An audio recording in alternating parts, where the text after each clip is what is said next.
Olá! Vamos agora fazer um resumo da aula do capítulo Raciocinando a Lógica. A ideia é sintetizar alguns conceitos fundamentais para podermos prosseguir os estudos a partir desse capítulo. Vamos lá?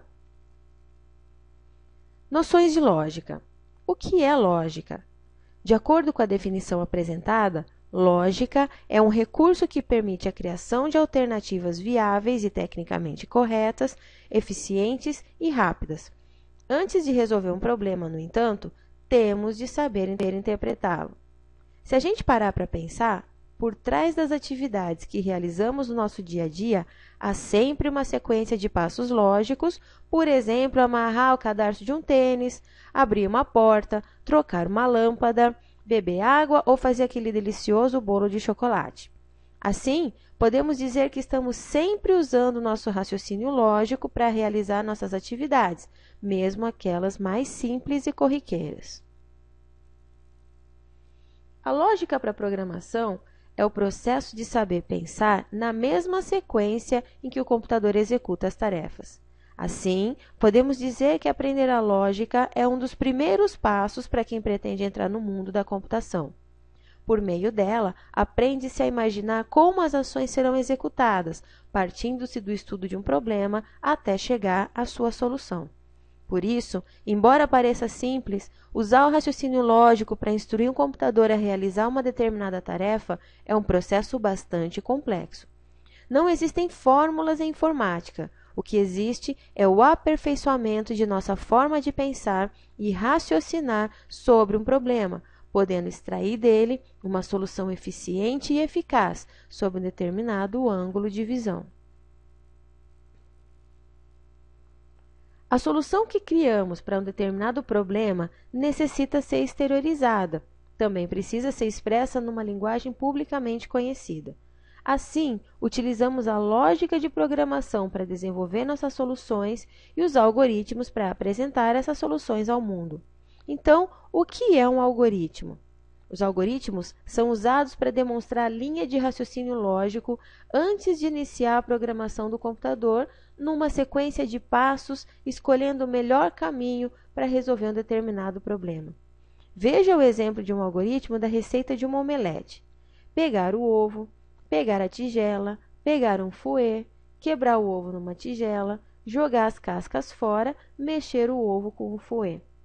Pronto! Isso é um exemplo de algoritmo que está presente em nossas atividades cotidianas e que muitas vezes nem nos damos conta que é preciso raciocinar logicamente para realizar uma tarefa tão simples.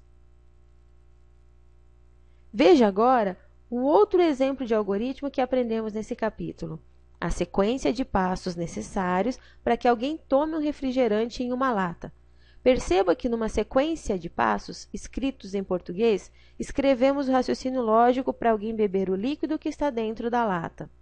Na computação, usamos algumas representações de algoritmos por meio de textos ou gráficos. As representações gráficas de um algoritmo são chamadas de fluxograma. Veja.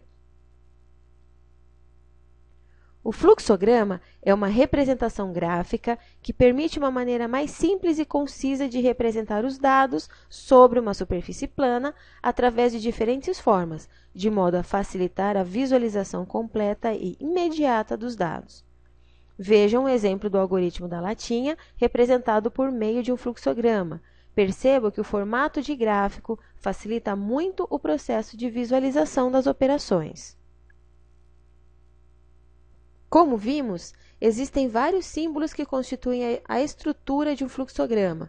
Vamos conhecer os mais comuns e que serão utilizados no decorrer das nossas aulas. Usamos o símbolo de terminal para indicar o início e o fim de um procedimento. Assim, iniciamos e finalizamos nosso fluxograma com esse símbolo. Usamos o símbolo de processamento para declarar variáveis e para indicar processamentos e cálculos dentro de um fluxograma. O símbolo entrada manual representa a entrada de dados via teclado, representando o comando leia. O símbolo de display indica a saída de dados na tela do computador, exibindo mensagens de texto ou valores de variáveis, representando o comando escreva.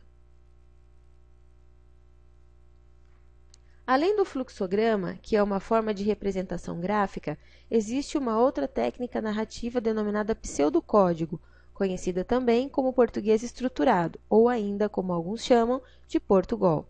Essa técnica de algoritmização é baseada na linguagem de projetos de programação, permitindo que se escreva as ações necessárias para o desenvolvimento de um programa, mas sem o formalismo das linguagens de programação. No entanto, deve seguir uma regra básica de estruturação: cabeçalho, declaração e instruções.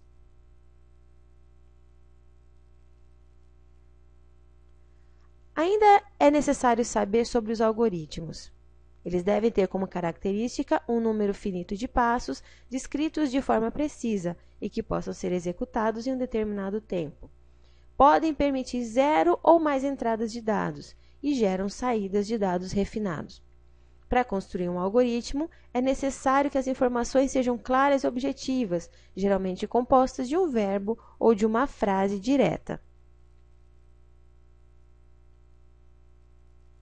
Mas lembre-se, essa aula é apenas um resumo do tema, portanto, não deve ser considerada como única fonte de estudo. Participe de todas as atividades propostas. Um grande abraço e até a próxima!